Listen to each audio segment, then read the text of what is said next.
So what if our deepest sense of right and wrong, what if it's all based on a command, or maybe a cosmic fact, or just a feeling? Today, we're going to tackle one of the oldest questions there is. Where does morality actually come from? We all navigate the world with this internal moral compass, right?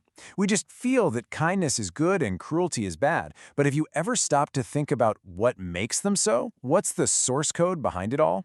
That's the huge question we're digging into. Okay, so for a huge number of people, billions really, across all of history, the answer to this has always felt pretty straightforward and pretty profound. It comes from a divine source. The formal name for this idea is divine command theory, and it's pretty simple, really. The theory says that actions aren't right or wrong on their own. Nope. Their moral status is totally determined by God's commands. So, let's take honoring your parents. It isn't just a good idea for society, it's morally good because and only because God said so.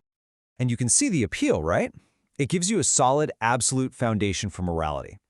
It's not just your opinion versus my opinion. It's grounded in the ultimate authority. Case closed.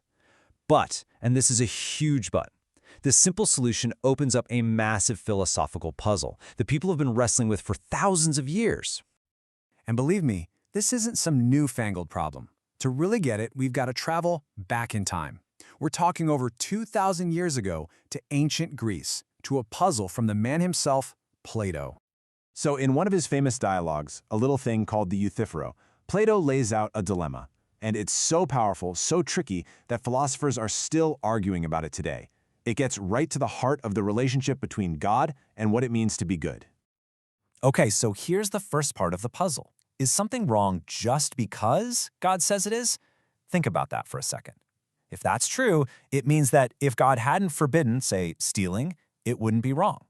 Or is it the other way around? Does God forbid stealing because stealing is already wrong? In this case, God's command isn't creating the morality. It's just pointing out a moral truth that was already there. And here's the trap. Each one of those options has a huge problem. I mean, if morality is only what God says it is, then it's totally arbitrary.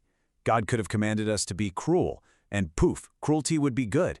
On the other hand, if God forbids things because they're already wrong, well then morality is a standard that exists outside of God. That makes God seem less like the ultimate source, and more like a cosmic moral messenger. So that